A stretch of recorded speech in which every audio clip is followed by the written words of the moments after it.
കേൾക്കുന്നുണ്ട്. ഒരു തന്ത്രിയുടെ കഥ നമ്മൾ കേട്ടു കഴിഞ്ഞു. ശബരിമല അയ്യപ്പന്റെ സ്വർണം കട്ട തന്ത്രി ഇപ്പോൾ ജയിലിലാണ്. അതുപോലെ നിരവധി തന്ത്രിമാരുണ്ട്. പക്ഷേ ഈ തന്ത്രിമാരൊക്കെ കാണിക്കുന്ന ഓരോ പ്രശ്നങ്ങൾ ഇപ്പോൾ ജനങ്ങൾ തിരിച്ചറിഞ്ഞു കഴിഞ്ഞു. എന്തൊക്കെയാലും കൊല്ലം ജില്ലയിലെ കൊട്ടാരക്കര വെണ്ടാറിൽ ഒരു തന്ത്രി ഇന്ന് അകത്താണ്. ഇന്നലെ അറസ്റ്റ് ചെയ്തു അകത്തിട്ടിട്ടുണ്ട്. നിങ്ങൾക്കറിയാം, മുരാരി ബാബു എന്ന് പറയുന്ന മുരാരി തന്ത്രി കൊട്ടാരക്കര വെണ്ടാർ സ്വദേശിയാണ്. പണ്ട് ഓട്ടോറിക്ഷ ഓടിക്കുകയും വാറ്റി ഓട്ടോറിക്ഷയിൽ കുപ്പി കച്ചവടവും നടത്തിയിരുന്ന ആളാണ്.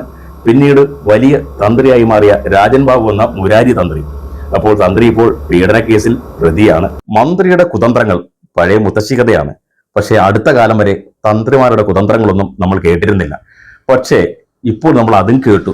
നമ്മുടെ അയ്യപ്പന്റെ സ്വർണം കട്ടുകൊണ്ടുപോയ തന്ത്രി പോറ്റി, അങ്ങനെ അവരോടൊപ്പം നിന്ന നിരവധി ദേവസ്വം ജീവനക്കാർ, ഇതൊക്കെ പറയുമ്പോൾ അതിനപ്പുറം വീണ്ടും ഒരു തന്ത്രി ഇതേ നമ്മുടെ ശ്രദ്ധ ആകർഷിച്ചുകൊണ്ടിരിക്കുന്നു.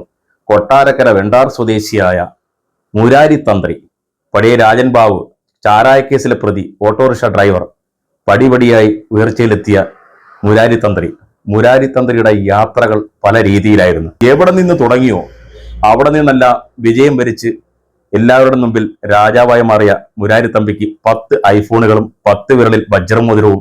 മുരാരി ബാബു എന്ന മുരാരി തന്ത്രിയുടെ കഥയിലേക്കാണ് നമ്മൾ പോകുന്നത്. നമസ്കാരം, സുരേഷ് ക്ഷേത്രമാണ്. ഗ്രീൻ ഡിവിഷൻ ചാനലിന്റെ ഒരു ക്രൈം ന്യൂസിലേക്ക് സ്വാഗതം. അപ്പോൾ തന്ത്രിമാരും മന്ത്രിമാരുമൊക്കെ ഇന്ന് നാട് ഭരിക്കുന്ന കാലമാണ്. എന്ന് വെച്ചാൽ പല കേസുകളിൽ നമ്മൾ കുറെ ദിവസങ്ങളായി വാർത്തകളിൽ കാണുന്ന തന്ത്രിമാരും പോറ്റിമാരുമൊക്കെ ഇന്ന് ജയിലിലാണ്. അതും അയ്യപ്പന്റെ സ്വർണം കട്ടുകൊണ്ടുപോയ തന്ത്രിയും പോറ്റിയും ഒക്കെയാണ്. അതിന് കൂട്ടുനിന്ന മറ്റു പലരും. പക്ഷേ ഇന്ന് വൈറലായി നടന്നിരുന്ന ഒരു തന്ത്രി കൊട്ടാരക്കര സബ് ജയിലിലാണ്.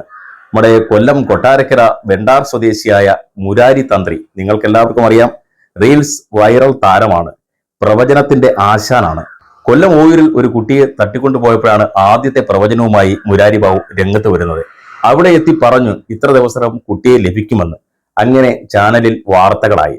അതിനുശേഷം മുരാരി ബാബു പല പ്രവചനങ്ങളും നടത്തിയെങ്കിലും മുരാരി ബാബുവിന്റെ ജീവിതത്തെ പറ്റി ഒരു പ്രവചനവും നടത്താൻ അദ്ദേഹത്തിന് കഴിഞ്ഞില്ല.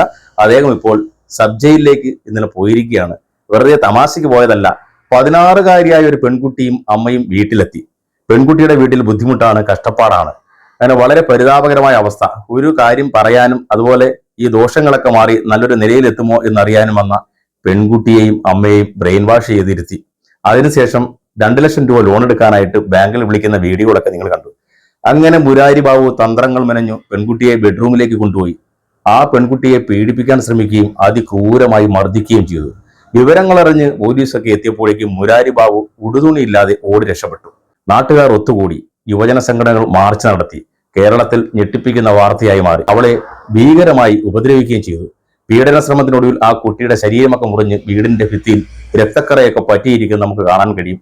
പല വാർത്തകളിലും വന്നു. ഏതായാലും തന്ത്രി ചില്ലറക്കാരനല്ല. ഒരു കാലത്ത് കൊട്ടാരക്കര വെണ്ടാറിൽ ഓട്ടോറിക്ഷ ഓടിച്ച് നടന്ന രാജൻ ബാബുവിന് ഓട്ടോറിക്ഷ ഒരു മറ മാത്രമായിരുന്നു. ഒരു വാറ്റുകാരനായിരുന്നു രാജൻ ബാബു. കള്ളച്ചാരായം കുപ്പിയിൽ ഓട്ടോയിൽ നിറച്ച് വിൽക്കുന്ന ആളായിരുന്നു. അങ്ങനെ നിരവധി കേസുകൾ. അതിനിടയ്ക്ക് കടക്കലിൽ ഒരു പെണ്ണ് കേസ്. നിരവധി കേസുകൾ മാത്രമല്ല, ഇതുപോലെ പല കേസുകളും അദ്ദേഹത്തിന്റെ പേരിൽ പല സ്ഥലങ്ങളും ഉണ്ടായിട്ടും പണത്തിന്റെയൊക്കെ പിൻബലത്തിൽ മുരാരി ബാബു എങ്ങനെയൊക്കെയോ രക്ഷപ്പെട്ടു. പിന്നീടാണ് തന്ത്രിയായി മാറുന്നത്. മുരാരി ബാബു ഗൾഫിലേക്ക് പോയി, അതും ഒമാനിലേക്ക്. മസ്കറ്റിലെ ഏറ്റവും പ്രധാനപ്പെട്ട രാജാവിന്റെ അനുയായിയുടെ ഭാര്യയ്ക്ക് അസുഖം മാറാൻ പൂജയും കർമ്മങ്ങളും ഒക്കെ നടത്തിക്കൊടുത്തു എന്നാണ് പറയുന്നത്. അവർക്ക് പെട്ടെന്ന് അസുഖം ഭേദമായി, പ്രവചനം ഭരിച്ചു. അങ്ങനെ മുരാരി ബാബു സാമ്പത്തികമായി വലിയ രക്ഷപ്പെടൽ നടത്തി.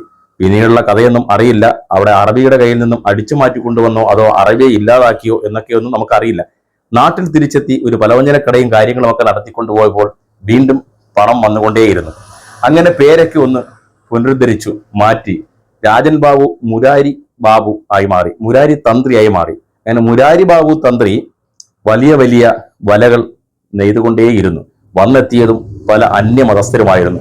മസ്കറ്റിൽ നിന്നും മറ്റുള്ള സ്ഥലങ്ങളിൽ നിന്നും സംസ്ഥാനങ്ങളിൽ നിന്നും കേരളത്തിന്റെ അങ്ങ് അറ്റത്ത് നിന്നും നിരവധി ആൾക്കാർ പൂജകൾക്കും കർമ്മങ്ങൾക്കും ജ്യോത്സ്യവും ഒക്കെ നോക്കാനെത്തി. പക്ഷെ അടിസ്ഥാനപരമായി മുരാരി ബാബു ജ്യോത്സ്യം പഠിച്ചിട്ടുണ്ടോ? ഇല്ല. മുരാരി ബാബു ജ്യോത്സ്യ പാരമ്പര്യമുള്ള ആളുമല്ല. ഇതൊക്കെയാണല്ലോ ഇപ്പോഴത്തെ കാലത്ത് നടക്കുന്നത്.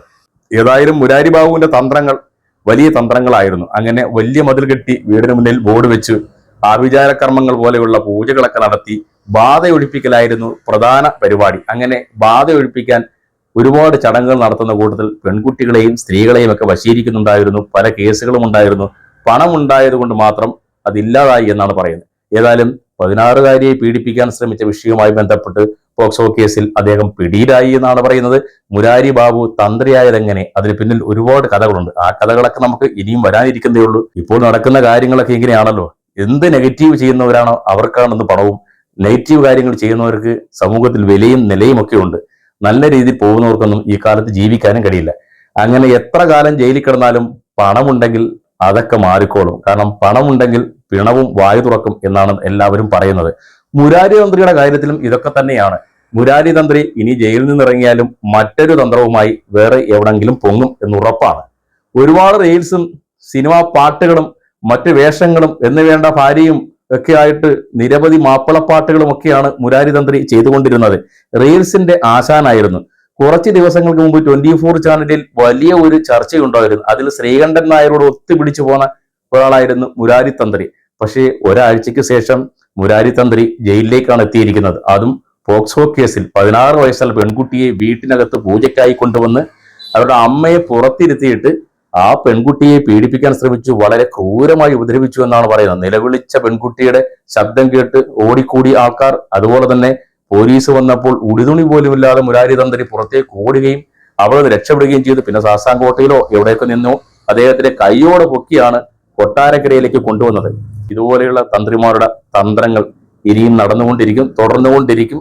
തന്ത്രിമാർ ഒരുപാടുണ്ട്. മന്ത്രിമാരുടെ കാര്യം പറയുന്നത് പോലെ തന്ത്രിമാരുടെ കാര്യം പറയുമ്പോൾ ഓരോ തന്ത്രിമാരുടെയും ഓരോ കഥകളാണ് പുറത്തു വരുന്നത്. അപ്പോൾ വ്യാജനായ മുരാരി തന്ത്രി ഇത്രയൊക്കെ ചെയ്തു കൂട്ടിയെങ്കിൽ യഥാർത്ഥ തന്ത്രി ചെയ്തു കൂട്ടിയത് അതിനപ്പുറമാണെന്ന് പറയാതെ വയ്യ. ഇതുപോലെയുള്ള തന്ത്രിമാരുടെ കയ്യിലൊന്നും ആരും ചെയ്ത് പെടാതിരിക്കുക. പെൺകുട്ടികളുമായിട്ട് അമ്മ ആ പെൺകുട്ടിയെ കൊണ്ടുപോയത് തീർത്തും അവർക്ക് എന്തെങ്കിലുമൊക്കെ സന്തോഷമുണ്ടാവുന്ന കാര്യങ്ങൾ ജീവിതം നടക്കും, ദോഷങ്ങൾ മാറും എന്നൊക്കെ ഉദ്ദേശിച്ചാണ്, അല്ലാതെ ഒന്നുമല്ല. അവരും പെട്ടുപോയി എന്ന് പറയാം. പാവപ്പെട്ട വീട്ടിലെ പെൺകുട്ടിയും അമ്മയും ചെന്നപ്പോൾ കാണിച്ച ഈ മുരാരി തന്ത്രിയുടെ വഷളത്തരം ജനങ്ങൾ അറിഞ്ഞു. തന്ത്രി പറയുന്നത് തന്ത്രിയെ ചതിക്കാൻ ഇതൊരു ടാപ്പിംഗ് ആണെന്നാണ്. ഒരിക്കലുമല്ല. തന്ത്രിയെ കെണിവെച്ചതല്ല. തന്ത്രി ഒരുപാട് പേരെ കെണിവെച്ചിട്ടുണ്ട്. പക്ഷേ അതെല്ലാം പണം കൊടുത്ത് ഒതുക്കി തീർത്തിട്ടുണ്ട്. തന്ത്രി രക്ഷപ്പെട്ടിട്ടുണ്ട്. ഓട്ടോറിക്ഷക്കാരനായ കള്ളവാറ്റുകാരനായ രാജൻ ബാബു എന്ന മുരാരി ബാബു തന്ത്രി വെണ്ടാർ സ്വദേശികൾക്ക് ഒരു നാണക്കേടായി മാറി എന്നുള്ളതാണ്. അപ്പോൾ അടുത്ത ഇതുപോലെയുള്ള ഒരു ക്രൈം ന്യൂസുമായിട്ട് വീണ്ടും എത്താം.